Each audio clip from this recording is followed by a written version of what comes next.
নমস্কার দর্শক, আমি কৃষ্ণকান্ত সিনহা শিলচর নিউজে আবার আপনাদের সবাইকে স্বাগত জানাই। ইম্পর্টেন্ট গুরুত্বপূর্ণ কয়েকটা খবর নিয়ে আসাম, সঙ্গে থাকবেন। ভিডিওটা দেখার সঙ্গে সঙ্গে ছোট্ট লাইক কমেন্ট করে শেয়ার করুন যাতে সবার কাছে গুরুত্বপূর্ণ খবরটা পৌঁছে যাক। আজকের মেইন ব্রেকিং খবর হচ্ছে যারা সিএম ট্রিপলের টাকা যারা পাওয়ার জন্য অপেক্ষায় ছিলেন তাদের জন্য হচ্ছে সুখবর। যারা আসাম সরকারের দেওয়া 2 লক্ষ টাকা যারা পাওয়ার জন্য যারা আবেদন করেছিলেন, যাদের নাম সিলেকশন হয়েছিল তাদের জন্য সুখবর।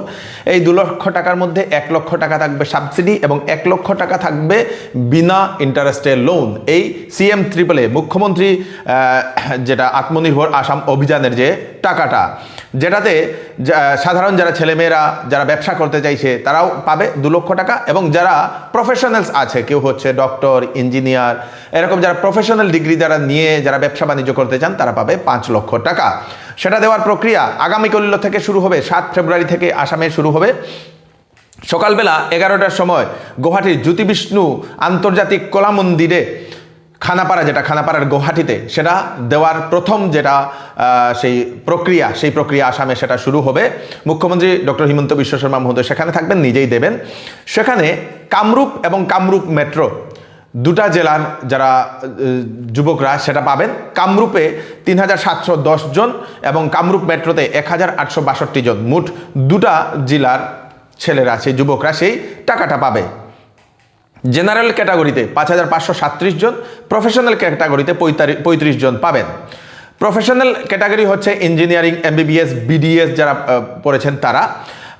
বলে দেওয়া হয়েছে যে মোট আগামীকাল 56 কোটি টাকা বিতরণ করা হবে। সারা আসামে 74,036 জন যুবক এই টাকাটা পাবেন। মোট 1482 টাকা, 1482 টাকা। সেটা আপনারা হয়তো ইলেকশনের আগে সম্পূর্ণ সেটা দেওয়ার প্রক্রিয়া শেষ হয়ে যাবে কয়েকদিনের মধ্যেই। আমাদের আসামের বিভিন্ন জায়গাতে এখন সেই কামরূপ এবং কামরূপ মেট্রো দুটো জেলা মিলিয়ে এক জায়গাতে দেওয়া হয়েছে। সেরকম হয়তো আমাদের শ্রীভূমি, হাইলাকান্দি, আপনাদের সেই কাছাড় 3 জেলা মিলে এক জায়গাতে হবে। আগামীকাল হয়তো ডেটও অ্যানাউন্সমেন্ট করতে পারে কোন জেলাতে কোন তারিখে দেওয়া হবে। যাদের যাদের নাম এসেছিল আপনারা তৈরি থাকুন আপনাদের নথিপত্র নিয়ে। যে সময় আপনারা আবেদন করেছিলেন, যে ফর্মটা আপনার ছিল আবেদন করার পরে সাবমিট করার পরে, সেই ফর্মটা প্রিন্ট আউট করে নেবেন। আপনাদের আধার কার্ড, ভোটার আইডি, আপনাদের নথিপত্র যাগুলোই আছে, প্যান কার্ড থেকে শুরু করে সব কিছু আপনারা তৈরি রাখবেন। আপনাদের সব কিছুতেও ভেরিফিকেশন করা হবে, তাই আপনারা ডকুমেন্টেশন সব কিছু আগে থেকে আপনারা তৈরি রাখবেন। শুরু হয়ে গেছে, আগামীকাল থেকে শুরু হয়ে যাবে আসাম সরকারের 2 লক্ষ টাকা দেওয়ার প্রক্রিয়া। এইবার শ্রীভূমিতে চলবে উচ্ছেদ অভিযান। দর্শকবৃন্দ, এইবার শ্রীভূমিতে চলবে উচ্ছেদ অভিযান। 1000-এর অধিক পরিবারকে দেওয়া হয়েছে নোটিশ।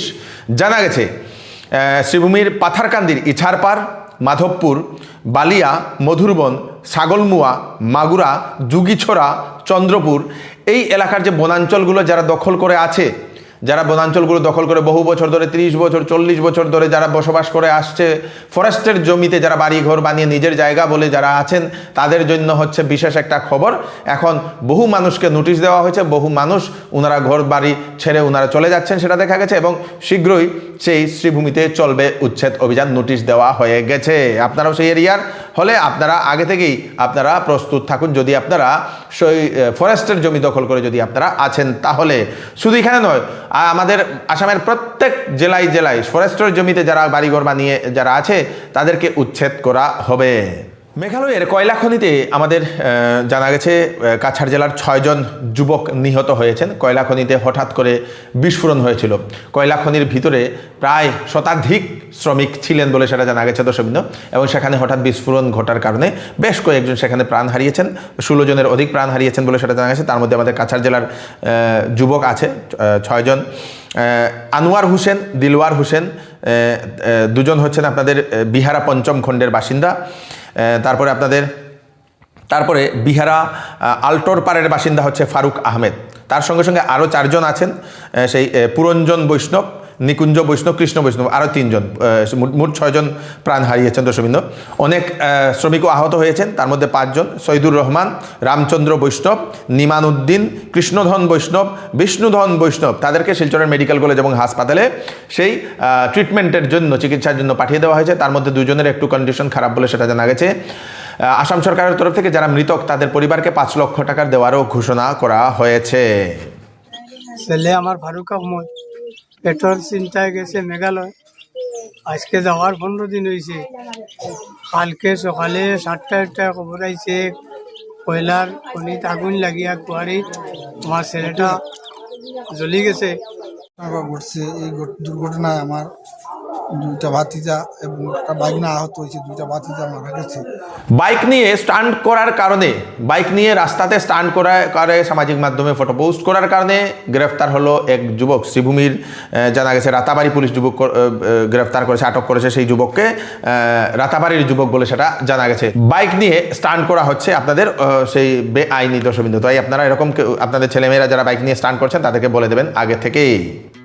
আসন্ন বিবাহ সিজন উপলক্ষে শ্যামসুন্দর জুয়েলার্স নিয়ে এলো হলমার্কযুক্ত সোনার গহনার মজুরির উপর ফ্ল্যাট 40% ডিসকাউন্ট, হীরার গহনার উপর ফ্ল্যাট 20% ডিসকাউন্ট। তার সঙ্গে পাচ্ছেন পুরাতন সোনার পরিবর্তে নতুন HUID যুক্ত হলমার্ক যুক্ত সোনার গয়না নেওয়ার সুযোগ।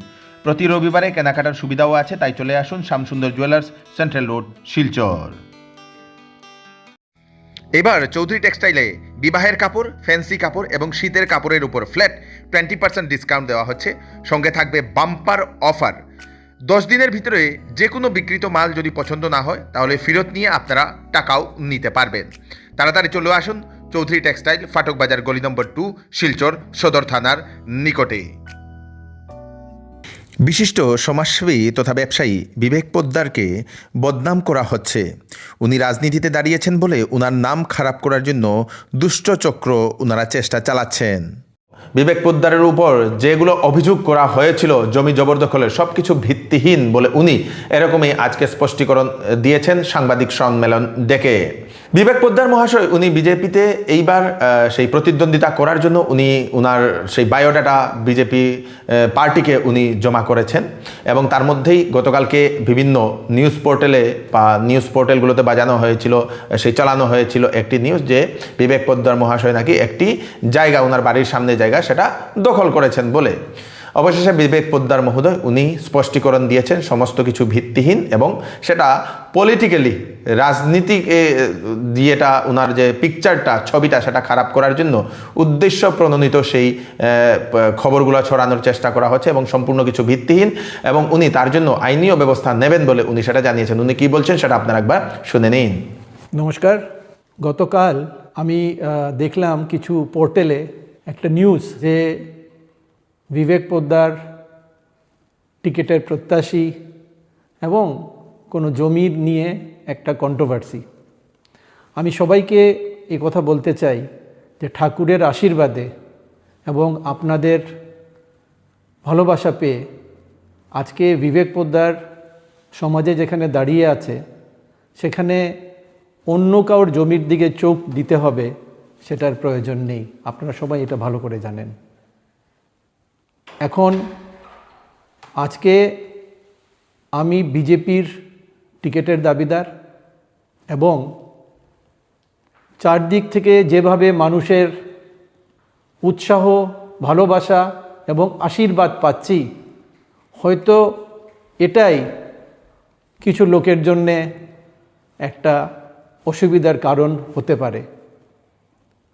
আমার মনে হয় যে পুরো নিউজটাই পলিটিক্যালি মোটিভেটেড এবং আমার যে লিগ্যাল টিম আছে, আমার লিগ্যাল টিমের সঙ্গে আমি কথা বলছি। আমার লিগ্যাল টিমের অ্যাডভাইস হিসেবে ভবিষ্যতে যা পদক্ষেপ নেওয়ার তা নিশ্চয়ই নেব এবং তার সঙ্গে আমি সবাইকে আজকের দিনে আবার ধন্যবাদ জানাই যে আপনারা যেভাবে আমাকে আশীর্বাদ দিচ্ছেন। আগামীতে আপনাদের সেবাতে যদি আমি বিজেপির প্রার্থী হয়ে আসতে পারি তবে আমার কাজ এবং আমার কথা, যেটা আমি আপনাদেরকে অ্যাসুরেন্স দিয়েছি এতদিন, তার মধ্যে কোনো পার্থক্য থাকবে না। আপনাদের আশীর্বাদ এবং আপনাদের ভালোবাসা আমি জানি আমার সঙ্গে আছে। ধন্যবাদ, সবাই ভালো থাকুন। জয় হিন্দ, ভারত মাতা কি জয়। শিলচর শহরের লিঙ্ক রুট এলাকার জমা জলের যে সমস্যা, সেই সমস্যা সমাধানের জন্য 550 মিটার লম্বা ড্রেন এবং ফুটপাত নির্মাণের কাজ, সেই কাজ ধীর গতিতে হচ্ছে এবং যদি এরকম হয় তাহলে বৃষ্টি চলাকালীন সেই রাস্তায় প্রচণ্ড খারাপ অবস্থা হবে এবং সাধারণ মানুষ ভালো যাতায়াত করতে পারবেন না বলে এরকমই প্রতিবাদ করলেন কাছাড় জেলার কংগ্রেসের লোকেরা, এবং প্রাক্তন সভাপতি অভিজিৎ পালের নেতৃত্বে ওনারা সেই প্রতিবাদ করেছেন। এবং যারা এই কন্ট্রাক্টর থেকে শুরু করে যারা এই কাজের সঙ্গে জড়িত ওনাদের সঙ্গেও কথা বলেছেন, কেন সেই কাজটা এত দেরিতে শুরু হয়েছে বা দেরিতে হচ্ছে, এত ধীর গতিতে কেন হচ্ছে বলে ওনারা প্রশ্ন তুলেছেন। কিন্তু এই ড্রেনের কাজ যেভাবে লিংক রোডে বিশেষ করে এত জনবসতিপূর্ণ এলাকা, এবং বর্ষা আমরা সবাই জানি যে আর 1 মাস বাকি, বর্ষা আসন্ন, কিন্তু কাজটা ধরাই হয়েছে এখানে জানুয়ারির শেষ মুহূর্ত থেকে। যাই হোক, কাজের কোয়ালিটি নিয়ে যদিও এলাকাবাসীর কোনো ধরনের কোনো অভিযোগ নেই, কিন্তু সবচেয়ে বড় কথা হলো কাজ যেভাবে স্লো হচ্ছে সেইভাবে যদি হয় 1 মাস পর বর্ষা যখন আসবে তখন লিংক রোডবাসীর দুর্গতির সীমা থাকবে না। এমনিই প্রত্যেকটা বর্ষার সময় লিংক রোডবাসী এখানে মোটামুটি 6 মাস ভুক্তভোগী হন, এবং লিংক রোডে অনেক ফ্ল্যাটও হয়েছে। এই ফ্ল্যাটেরও মানুষগুলা করতে বেরোতে পারে না, গল্লির মানুষগুলা, যে গত বছর আমরা দেখেছি বর্ষার সময় আমি এসেছিলাম, যেখানে মানুষ নৌকা নিয়ে বুড়া বানিয়ে মানুষ চলাচল করতে হয়েছে, অনেক রুগী ঘর থেকে বের করা যাচ্ছে না। তো এই যে লিংক রোডবাসী অনেক দিনের দুর্গতি, কিন্তু আজকে যাওয়া দেখা যায় ড্রেনটা স্যাংশন হয়েছে, কিন্তু ড্রেনের কাজটা ধরাই হয়েছে জানুয়ারির শেষ মুহূর্ত থেকে। আজকে পিডব্লিউডি এসডিও ওনারা এসেছিলেন, ওনার কাছে গল্লির বা এই এলাকার প্রত্যেকটা মানুষ এটাই অনুরোধ রেখেছেন যে অতি সত্বর যাতে ড্রেনের কাজটা সম্পূর্ণ করা হয়। আগামী 8 ফেব্রুয়ারি কাছাড় জেলার শহীদপুর আজিমুসান তরিকতের বাৎসরিক জলসা ও ইসালে সওয়াব মেহফিল সেটা হবে, তার জন্য প্রস্তুতি এখন শুরু হয়ে গেছে। সকাল 8টা থেকে শুরু হবে বিকাল 4টা পর্যন্ত বলে সেখানের কমিটির লোকেরা সেটা জানিয়েছে। এই হচ্ছে আজকে স্পেশাল কয়েকটা আপডেট আপনারা তাড়াতাড়ি জন্য সাথে সবাইকে পাঠিয়ে দেবেন যাতে সবার কাছে বোঝা যায়। আমি কৃষ্ণকান্ত সিনহা, একটি ফ্রেশ আপডেট নিয়ে আর আপনাদের সবার সামনে ফিরে আসবো। ততক্ষণ আপনারা সুস্থ থাকবেন, সেফ থাকবেন। ধন্যবাদ।